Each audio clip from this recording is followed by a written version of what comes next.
Hey everybody, welcome to the ranch. Today is garden day. I have been waiting for this day for months. In Texas, they tell you to wait until after Easter to plant your spring and summer vegetables.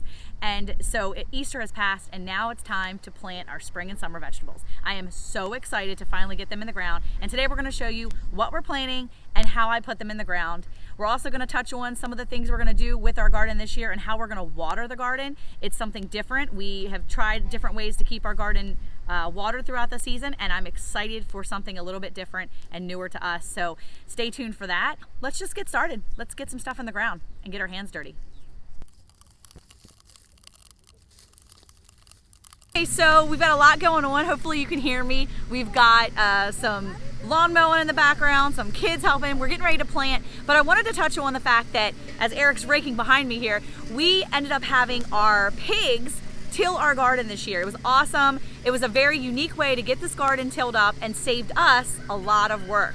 One of the things we just did was we brought in our big tiller. Since they hadn't been in here in a few weeks, probably about 5 weeks or so, we started seeing some grass. So we did go ahead and bring the tiller in here and we got that taken care of over the weekend. And here we are ready to start planting. So make sure you go check out the video here or wherever it's gonna be and check out the video that we had before of our unique garden tilling solution. So anyway, let's get working.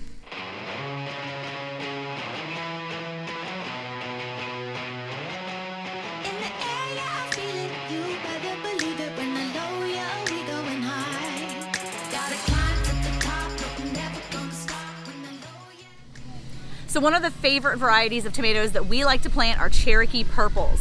We love these tomatoes. They have such a great flavor. And last year we only had a few plants in our garden. This year I bought 2 packages of 6. So we've got 12 plants we're putting in. So this is our Cherokee Purples. One of the great tomatoes that we like to put in our garden are Cherokee Purple tomatoes. One of the things we do differently about, I don't know if other people do it that way, but we hill up our tomatoes when we put them in. We make sure you pile it up against the, you go up to all the way to the last stem. And the reason why you do that is because if you look really closely, there's little hairs right there.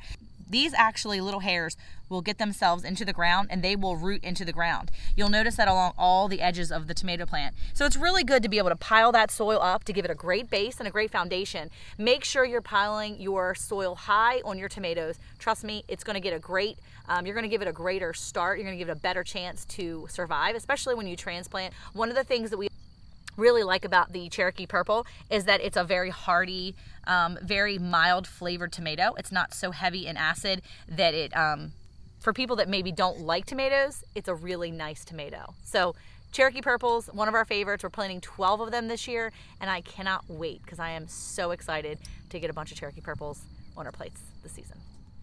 Mom. You still gotta put 6 more in this row. Can you do it?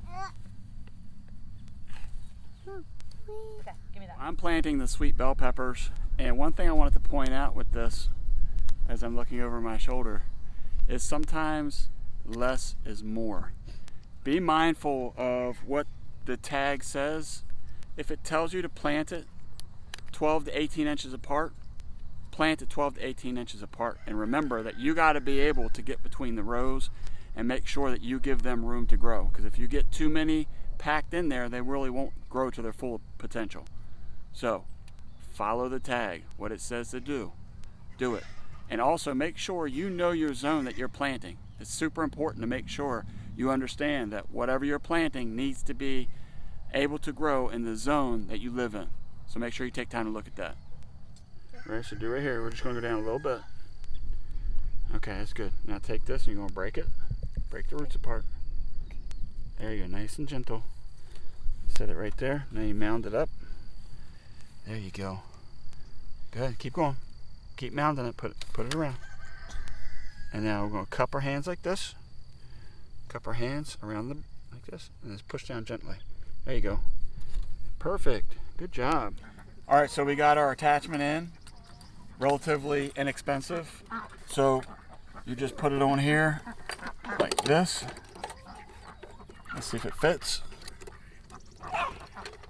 And it locks down like that.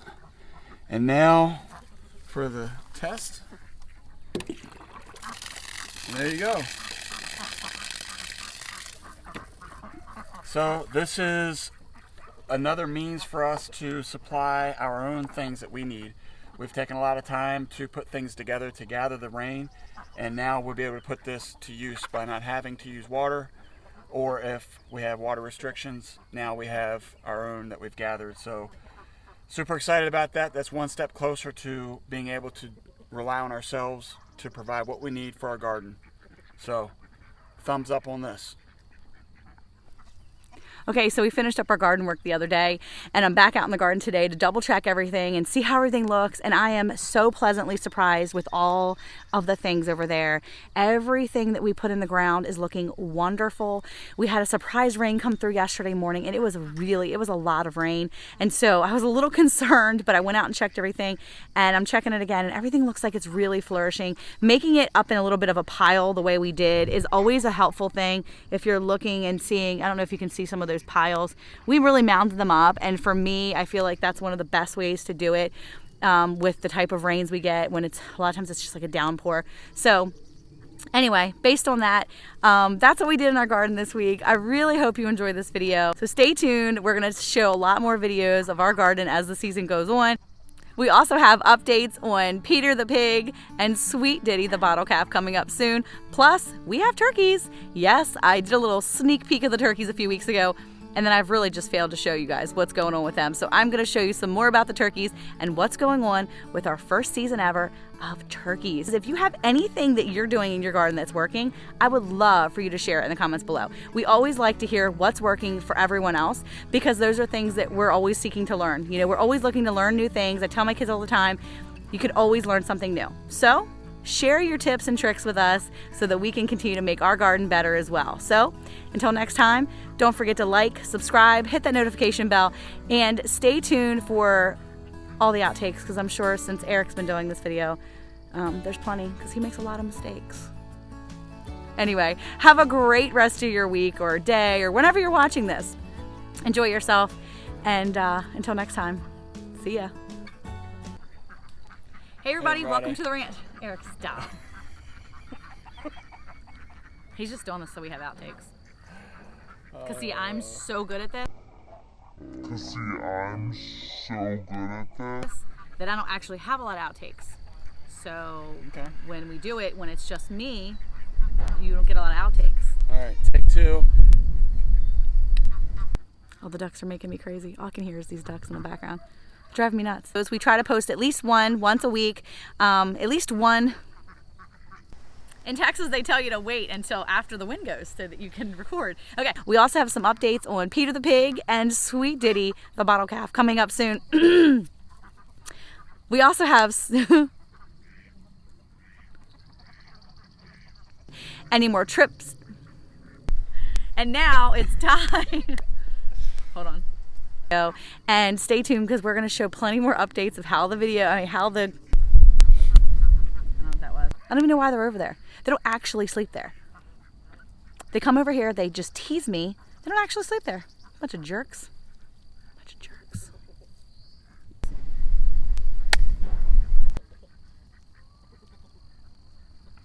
I think I'm done. Am I done? I don't know if I'm done.